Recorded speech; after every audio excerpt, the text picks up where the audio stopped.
Okay, hello everyone. Welcome back on our second live stream where we will talk about privacy concerns. Today we have Dr. Daryl with us, and we will talk about the privacy crisis. We'll talk about whether your data is yours or not, because we have hearing a lot of data concerns these days. Even data hacks are happening every single day. So we want to understand from Dr. Daryl like how he see the space and how, and we will talk about different things. We'll start with understanding whether your data which you are storing on a decentralized storage these days is yours or not. So before we start, Mr. Daryl, can you give a small overview of yourself, what you have been doing in the industry, and then we can get started. Sure. My name's Dr. Darrell Joseph Baker. I've been in the clinical genomics space for many decades now. Yeah, my original research was in diabetes, and I got into bioinformatics after doing a computer science master's. And I did AI and databases, and really fell in love with the idea of how we can actually do more than just working on a single protein and looking on many of those things. And joined a company called Informax. We had some really good success there. Then joined another company called CLC Bio, and then joined a few pharma and biotech companies where we kind of pushed the boundaries in terms of exome, well, originally chromosome, exome, whole genome. Then got into population genomics on the what we call the dry lab side of things. And yeah, got involved in many companies that were sort of pushing the boundaries in this. And I fell in love with the idea of how we share information and not across the board, because at the time the 100,000 Genomes Project was kicking off in the UK, and it became a bit of a surprise to people that the UK government didn't give access to people around the world that data, because prior to that people were just sequencing and giving away. And we'll probably talk about 23andMe and the onwards effect of where that took the world. David Cameron, our Prime Minister at the time, said, "Well, we're spending £500 million on this. I'm sorry, but it's for our population." There was a few people in the UK that were kind of a bit miffed at that. They called it the walling of data, which was effectively we put a big wall around the UK and said, "Well, you can have bits and maybe access to that information." And the reason for that is because it was our taxpayers' money that were paying for that, and we're not going to be funding other people's laziness, basically. And so the other side of that was, how do we actually then share what we call share information without sharing information? How do we get information around the world? I worked for a company that sequenced the Aruban trio in Africa, and we found that there was three tribes that were, of which one of them Desmond Tutu's tribe was part of, which were only a few miles apart from each other, and that showed more diversity than the whole of Caucasian genomes that have been sequenced to that moment in time. So we realized that the importance of diversity within genomics, within medicine, within the whole world, and it's an allegory for not just genomics. It's for the same thing that at that moment in time that the music industry and the movie industry were getting inundated with things like, well, prior to this was some things like Napster, iTunes was just kicking in terms of MP3s, and so the whole world was opening up into what was playing into the digital world. And so yeah, I kind of got into that side of things and working out, how do we then share information? How do we own each other's sequence? My genome has been sequenced many times through some of the experiments I've done in the labs. And so there was a company I was working for, was trying to, I never did the 23andMe genome because I didn't trust somebody with taking that information and doing stuff with that. And we've talked about that over some of the spaces. That information was used and abused. And so this idea of sharing without sharing is how do we use this? How do we share our information? How do we give information out? But then again, how do we monetize that? And it's created a existential panic, really, with people that understand how data can be used. And I'm going to talk about a few instances. In this instance here, where we're talking about the privacy crisis. I hate the word crisis sometimes. It's overused in the world. Just like climate change is overused. Sorry, I shouldn't say that really. That's another story completely. But we're going to talk about how data is not truly yours. Yeah. So I guess let's start with one of the first question that I have, because we are talking about privacy crisis. So one of the major question that people ask these days, whether your data is private or not. Like we do say a lot of content over Instagram, Facebook, or any other social media handles, or it can be Amazon, Flipkart, or any other social media shopping carts. So whether our data is really private, because we, as this platform says that your data is yours. Like even if you look at WhatsApp, they say that your data is end-to-end encrypted, and then you go to Instagram, they say that your data is yours. Nobody can steal your data, but still there are a lot of concerns that has been raised over a period of time. So do you really believe that the data is private in these Web2 companies? And if it is, how you see this whole space? Well, the stream's over. No, it's not. I'm off. No. That's what we mean by this existential crisis, because we're talking Web 2, Web 3, and the difference between those things. In a digital world, you have this dichotomy really of how do we grow information? How does one share without handing over the keys to your potential future? And that sounds a bit over egging the pudding, as we say in England, but it sounds like I'm going a bit too over the top in terms of, God, I'm using so many similes now. How will digital information be used in the future? How can we actually use this? And I'll paraphrase similar to what you've just said, actually. But I was thinking about a meeting that happened on the Genome campus in Cambridge, in England. And Ewan Burney said, when the whole genome thing was kicking off, he said, people were worried about, oh, my genome's being sequenced and under the 100,000 Genomes Project, and that will allow people to find out who I am no matter where they are. The insurance companies will make all these kind of like weird and wonderful predictions about me. And he said, we don't need, I'm paraphrasing him now, so I apologize, Ewan. But he said basically, you're willing to give so much information up already online, Facebook, it was Twitter back then, but X, Instagram, if you said, YouTube, eBay, hotels.com, Airbnb, any cab that you've ordered, Uber, whatever you buy online, however you buy online, who you buy from, and then it goes into sort of the weird and wonderful things, which is who you love, who you don't love, your political views, your house, your land, your horses' names, passwords, stockings, all these things add up. And every time we browse, as you said, on the internet, we use an app, we sign into a service, our personal names, data, locations, preferences, and so on and so forth is collected, stored, and often and always, we usually say sometimes, but often and almost always is exploited by corporations, governments. That's kind of where we talk about owning your own AI future and monetizing that information and understanding that information and the value of that. And we always go back to the 23andMe and genome people, but they understand that you need to understand how much that information is being utilized by pharma and where that potential is. And this happen, but data misuse or data used on the T's and C's and EULAs that are used within the software, that big scroll of information that you just click yes to and then go on and then install your software. Yeah, it's in there. And so this happens frequently without our full understanding, which is or to some extent full consent. Who reads the T's and C's? And that leaves us with vulnerabilities to privacy locations, to identity theft, and loss of autonomy. And so let me just say this, it's just the start of the power to control data. And of course, Voxer is leading the way in helping out in the decentralized world and this Web3 world within this blockchain environment to firewall that data and allow people to access that. But as I say, those piggies are not far from the trough in terms of trying to get access to your data, dear listener, online. And the piggies want to get you chained to their digital plantation, I'm afraid. They want you to be on that field, just supplying them that information.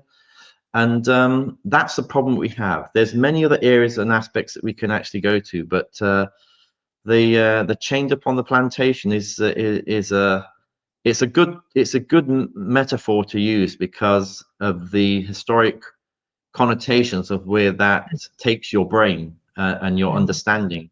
And I think that's one of the best ways to think about how to consider your AI future. And owning, what we say, owning your own cloud is to actually take ownership of that and not be just one of these mindless drones on the field, basically. Yeah, I guess that's an important thing because see, I've been using a lot of applications. So every time you go to Play Store, you download an application, they will ask for different things like give access to your mic, your location, your device, and they will take all the access, and then boom, your data is being theft. And I guess Yeah. that's been happening across different websites, applications that you are downloading, and your data is being theft. Even I guess if you look at nowadays, like if you talk something and then you start seeing ads about the same thing, yeah, that's so Yeah. data theft has been so alarming these days. Like even if you speak something, that is going to be theft from your mobile phone.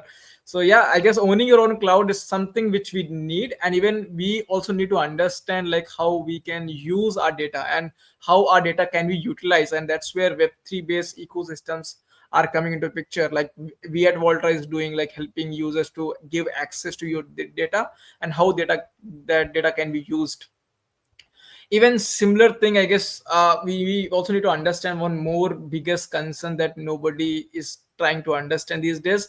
Like I was watching a video which that video showcases like how every post you do online or everything that you do online can uh, lead to a like a hack of your bank accounts, can be a hack for your social identity, can be theft. So I guess every time you post something on social media handles, it's important that you understand whether that data is controlled by you or controlled by some organizations. So there's one more question that I have regarding the same thing, because I wanted to understand. So there's one. So how you believe, like how you think that this decentralized cloud storage, how they are going to like how these centralized storage are being used by the companies, like how data is being Sure. kept by them. Yeah, I mean, it's an interesting one, and I think that the best thing is how would you use it if somebody gave you we talk about this when we have our meetings. I say to my team, think of the worst case scenario that you can do with the software, and because somebody's probably thought of something a lot more heinous to do with that. And so and you know what, with centralized storage solutions, they've been around for a long time now. We've got the big techs out there, you've got the Googles, the Facebooks, the Amazons, doing all their great things. Store all our data on their servers where we agree to their terms. Like I say, their terms of service. You'll probably hear me say that, TOSs. And we often unknowingly grant their permission to use our information, advertise, and analytics, and even share that with third parties. And that's where it gets really interesting, because some of that information is shared with potential people that we don't want that to be shared with, Yeah. and that kind of brings into a very lazy lack of ownership, where we don't have ownership of if we don't own the platform we use, we don't lose we lose control of that, even the data. Even if they delete our accounts, the company still retains that information, and companies can effectively keep that information indefinitely. So it has a really profound effect in something, and we kind of saw this with this cancel sort of thing that happened with a lot of comedians, with a lot of people that said things in their early days. I mean, I'm thankfully of a generation that at university there wasn't so many mobile phones. There was a few around, but there wasn't as many as there are now. And thank goodness there was no pictures of me and some of the outspoken views I had. And I think that in itself is a limitation of people's views now, where they're too unwilling to speak on camera, they're unwilling to share a view, toe the line. There's all kinds of things to do with.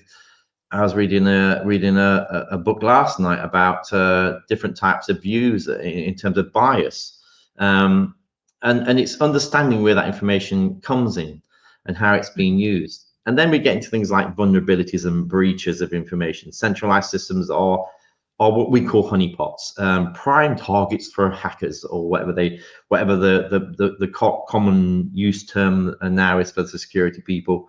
A single breach can cost and expose millions of users of data. We've talked about this, the Equifax thing and the Yahoo breaches. There's been breaches in medical record information in South Korea, in Australia, and more recently in the UK. We spoke about this a few weeks ago in Marks and Spencer in the UK, and there's another supermarket in the UK, and there was the energy companies in France and Spain. These are, and the ironic thing is the Marks and Spencer's hack was done by a teenager, and a very young teenager as well. So the way, simply put, there's very little in terms of what we can do to manage and protect our information. Yeah, I guess there is one more concern that I have when I use these social media apps, because these guys have become so smart these days, and they say that we are not hacking your data, but we are taking your permission in order to give you the right kind of ads. I guess there's a new trend that has came into the market where you see personalized advertisement as a new model where companies are focusing more on personalization of users. So how do you see this as a threat to the information? Because again, see, when something is personalized, people are very much like not looking to whether their data is hacked or not, but they treat it as like a better experience for themselves because the things are getting more personalized for them. Now when you go to advertisement, like if you go to Instagram and if you see advertisement that is related to you, then you will not consider it as a threat. But I believe that this can also be a kind of potential risk of your data that is being used these days, because they have trying to make people understand that they are not thieving your data, but they are trying to give you more personalized experience. So how do you see this as threat? It's a kind of it's the best thing, really. You got me there. You got me with that one. But the interesting part of that is that there's many areas to examine on that one. I think one of the interesting ones there is that you would probably do the same if there was anybody that's been in sales and you could say to somebody, well, we know everything about your client and they want this particular thing, and so on and so forth. The salesperson will go like, oh, really? Okay, thank you very much. And how much is that going to cost? Well, how much is this product? Well, it's a £500,000, whatever, and so, well, I'll take 10% of that, and then and so you can see where the money's made on these things, and how easy and seductive it is to fall into these rabbit holes, to fall into these easy tactics. But it's effectively controlling you. It's putting you on the plantation. It's putting you there, putting you in that little trough. So you take your little bits. Oh yes, this is quite nice, but what it's taken away is your freedom and your ability to move away.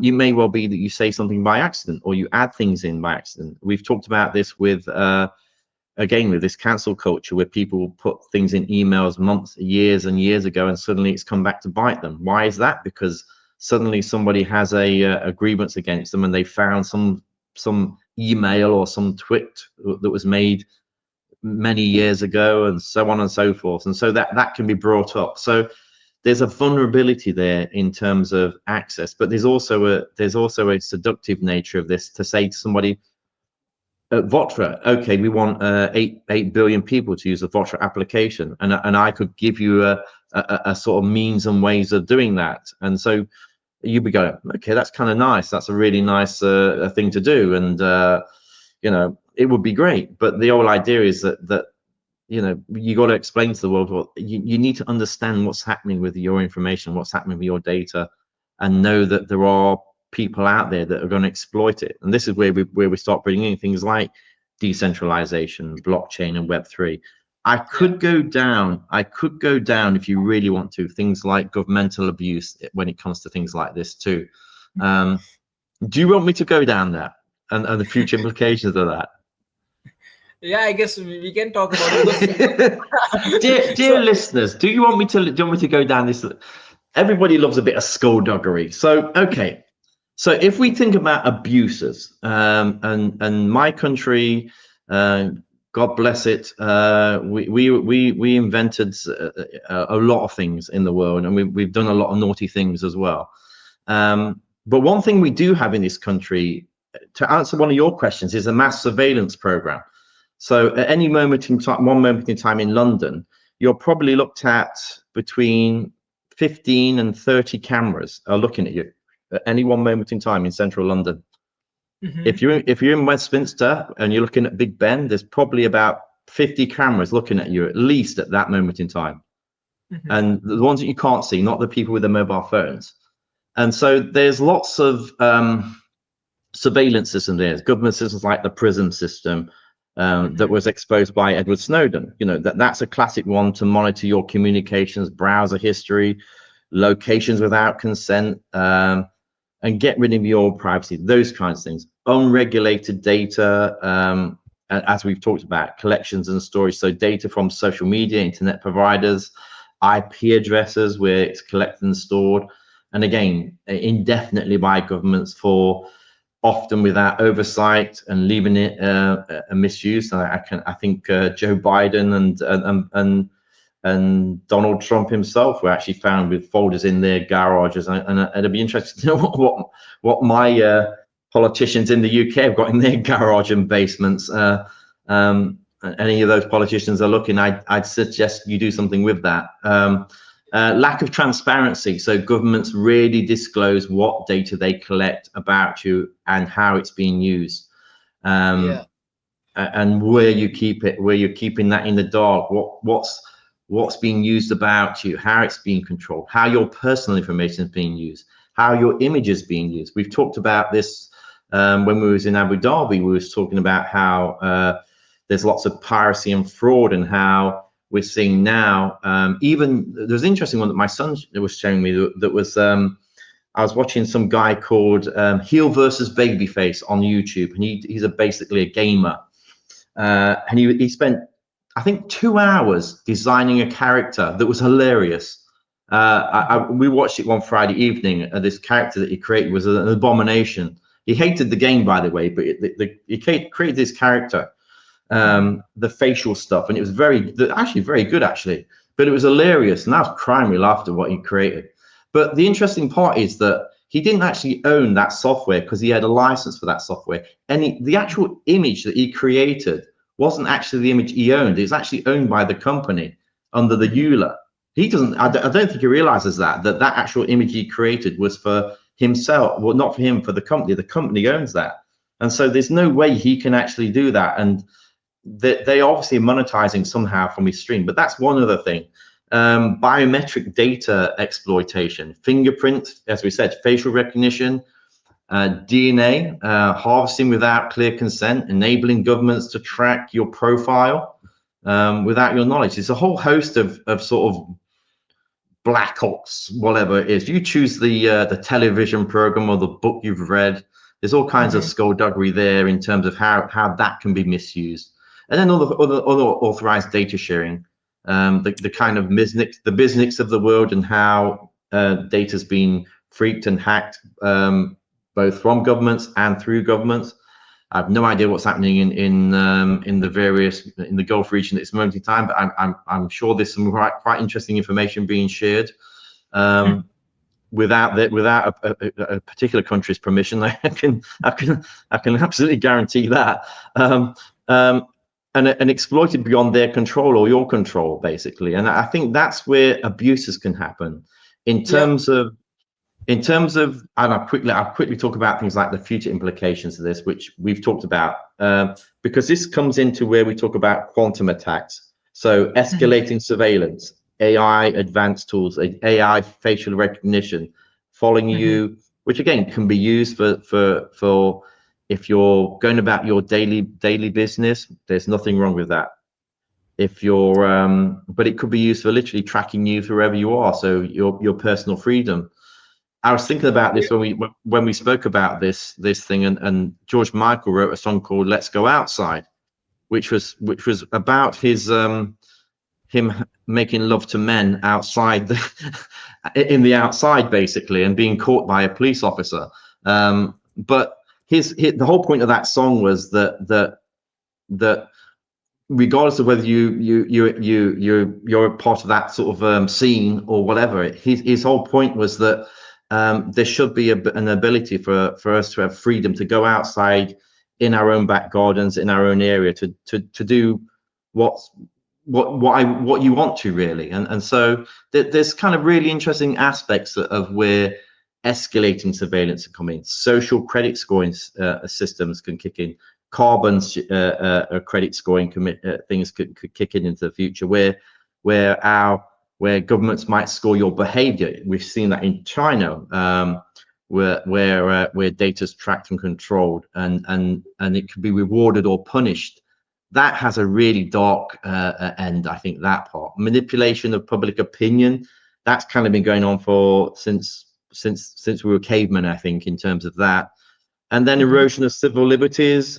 Again, something that's kind of been around for a long time, but weakening our civil rights and freedom of speech. We've seen that now with bullying, with these kind of like protests that are happening in America and in my country, actually. So there's many aspects of where we see these erosions of civil liberties, and then we get into the sign of the kind of real thing, which is the global privacy pushback, which is this awareness might spark stronger privacy laws, technologies. Without action, the data is controlled for the future. You literally walk onto the plantation yourself expecting something, and that's the scary part of this, that you'll happily give up your freedoms for 10% off something. Yeah. Yeah, even I guess there's one more concern that I have seen recently, I guess. So you talked about facial recognition. I guess that's one of the biggest threat to the nation. Even I heard a news where there is a company use a deepfake of a manager and they theft around 25 million from a company, and then there is a founder's deepfake was created and they theft around millions of dollars from China, Hong Kong, and different other countries. So I guess deepfake AI has become one of the biggest concerns. So even when you post pictures, and deepfake has become one of the biggest privacy concerns. So I guess that's like also one of the thing which we need to look at. And I guess we whenever we are sharing our data, it's important that we should have something in place so that our data can't be used or reused by somebody else. So that's like one thing that we have to look at. Now, I just want to understand. So we talked about a lot of centralized data things. We talked about how centralized systems are failing. Now let's understand what is the biggest difference between when we store our data in centralized storage and when we store in decentralized one. So how you see decentralized, what's a decentralized as a new trend, and where do you see decentralized space based storage can help and help us in not doing things that has been happening in centralized space as of now? Yeah, I mean, I hate using phrases like it's a game changer and it's going to change the world and blah blah blah, putting the control back into the user's hands, but effectively it is. I mean, on-chain decentralized means that it's not in a centralized location. It's spread out over a whole group of nodes. We've talked about this over the many months and weeks in terms of this. So the effectively the data is spread out over many digital assets. So in blockchain, it's a decentralized ledger, and that record is across a network of computers. And unlike a centralized server where it's all in one location or a group of locations, but effectively a server farm somewhere, there's no single point of failure. Great. So if why do I think of Iran at this moment in time when I think about a single point? So if something happened where there was a catastrophic explosion, then you wouldn't lose all your information. Actually, when I was living in Kuwait, there was one of the most hideous things that Saddam Hussein did when he first went into that country was he burnt all the records because they were all paper records. We think of digital assets, but what about paper assets? And he went in there and he burnt all the records because he knew that that was what was being used in terms of their file system, for want of a better word. And so that created all kinds of havoc post invasion and post freedom for people to understand where who owns what and how what because things have been destroyed. And so there was this kind of like, what happens to this? What happens to this? And things like blockchain and Web3 stop this tampering of information. Web3 is kind of an evolution of the internet. It's built on blockchain, where users own their own data and these digital assets, instead of relying on corporate entities. And so again, on nodes and so on and so forth. Can go into sort of some deeper aspects of that, but effectively, instead of being a centrally located thing, it's distributed. Yeah. But there's no one point of failure. Yeah. Valid points. I guess that's what we need. Even when we are sharing our data, it should be controlled by us. It's more like owning your own cloud. And even you can create an NFT out of it, and then you can decide what price you want to sell your data. Even so what is happening these days, if you go to Web2 era, there is like, you give your data for free. It's like it's available there, anyone can use it, but you are not getting any benefit out of it. And there is companies who are working on giving you away, where your data, every time it gets shared over the internet, you get some benefit out of it. It can be in the form of points, tokens, or it can be anything else.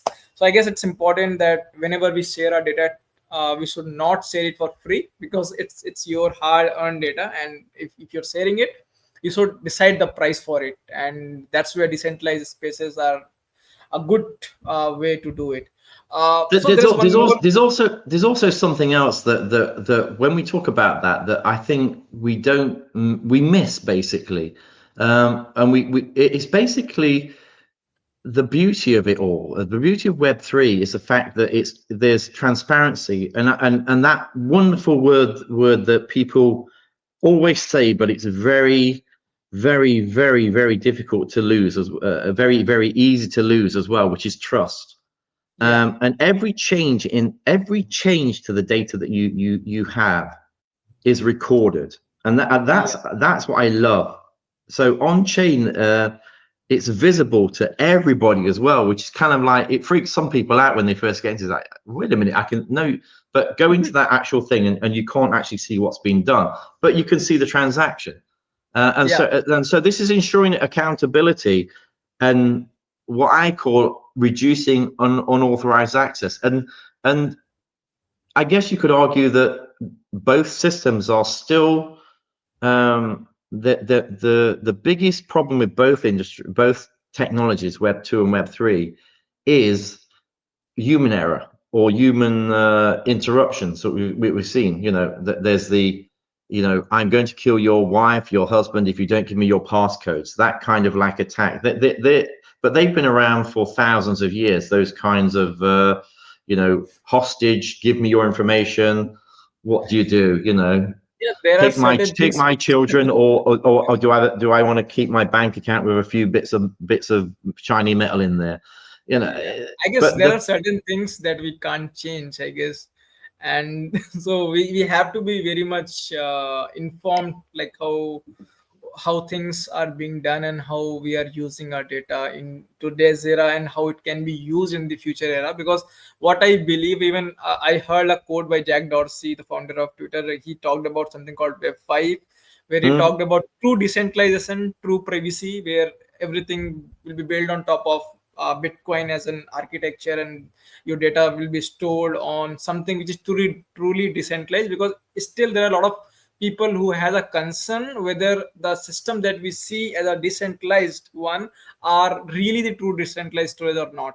So that's again one of the concern that people have, and that's where I guess quantum resistant thing that we're talking about can be a great help, where we'll talk about like how your data is being stored and whether the data is stored is true decentralized or not, because that is also one concern that people have these days. Do you want to talk about this as well, or what's your opinion on it? Well, I mean, it's fascinating. It really is, because there's a lot of what you're talking about, and a lot of where this money is. These centralized companies like the Facebooks and the whatevers of the world, that they're effectively strengthening off the middlemen within the system. If I've got Daryl here and I've got pharmaceutical company here, or or movie company here, or MP3 or digital gaming or whatever it is there, and they know that I'm this, we can make that connection direct, and we don't need anything else. And so this is the whole thing of where this is coming in, this Web3 system. It just blows these centralized systems away, and effectively puts the power back into the individuals or groups of individuals. And therefore you can then say to the companies, okay, here's all my information, you know, what's it worth? How am I going to get information from this? Do I create an NFT? Do I create and we talked about it in I think a few streams ago, where my son, well, not my son does not exist, but I've got a friend who has a an online gaming account that has, and he told me, he said, I spent $3,000 or $6,000. Doesn't matter whether it's 3, 6, or 12, but let's say it's $3,000. It's still a lot. Actually, not for him. It's been a long time, but you imagine $3,000 worth of online games. He doesn't actually own any of those games. He owns a license for that to play that game. But he's actually paid the same amount as a CD that you can get for that. I think we were talking about Red Dead Redemption 2 or something like that. And I had the CD of Red Dead Redemption 2, and he'd got an online copy. And I could put my copy online, but he had a digital copy which he could not transfer around. But it was the same price, and we was going like, this is madness. There has to be a way of me to sort of take that CD and to such a level that the PS5 and the new Xbox. I'm not sure how the new the whole handheld Xbox is going to, or X tablet or whatever it's going to be called, is going to work. But they actually add a CD onto that for some of those old timers that like our CDs. But the whole point of that was this right to own, the right to buy. It does kick into the right to repair as well, which is another area to go into here. But there's a whole host of really interesting areas where we get into what are called decentralized identifiers and verifiable credentials, allowing users to manage their digital identities. I mean, I'm going to talk about the AI entities and digital twins and anything like that, but decide who can access their data and under what terms. And that's the important thing. Understanding how your data can be accessed and under what terms. And once you have those ideas, that is what we mean by owning your own cloud and owning your own information. And Voxtra is the only option out there for you. Yes, definitely. I'm going to say that, of course. Yeah. Even I guess you talked about the gaming as a gaming aspect, and I heard a couple of news. So there's one thing I guess I would love to talk. One is like owning the license. You have a game, you have a license, and you can sell that license to somebody else. But then there is a pen drive era. I have seen that era as well, where people copy paste the game, the cracked version of the games. I guess that was a trend where people used to use the cracked version of games, and then used to play of those games and use the pen drive to install it in different applications. That's what also one concern that used to have. The second concern that was there, so let's say you are a pro gamer, and then someday a gaming company says that your account is deleted or suspended. So that's again one of the biggest concern that people have. And I guess there's what do you do? What do you do? Like, or the game's obsolete, or it's not being it's not. I mean, there's certain things that we joke about at academia, where we say life beyond the PhD, where somebody creates some code or they create some technique, but it's only that 3 or 4 year period where it's been actually used. And then what happens when that person's done their PhD and they've gone on to the next bit of code that they're interested in, or their GitHub accounts? What happens to that information? It's just gone basically, or it's not updated, and so that can be kind of a pain, really. But again, it's this idea of what we talked about, which are tools to what we call decentralized identifiers and verifiable credentials. These are kind of important when it comes to that understanding of that, because if once we have those elements in that part of our arsenal, then it can be that the for want of a better word, we've talked about this, creating NFTs for MP3s, for movies, for blah, blah, blah, you name it, you can create them. And in the early days of NFTs, I thought they were a bit of a joke when you got these artists doing all these kind of like crazy things and charging, $500,000 quid. I thought it was just a money laundering scheme myself. I thought, there's some drug dealer trying to, make it, clean some money somehow. And I guarantee there'll be people doing that.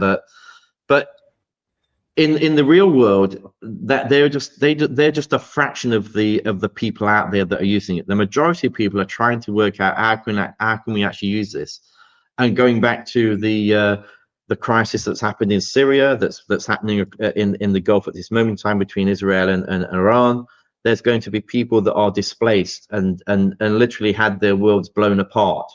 And what happens to all that information now? For some of those people that are fleeing war zones or being trafficked or being, where their lives have been ruined in some way, and they have to move from one place to another.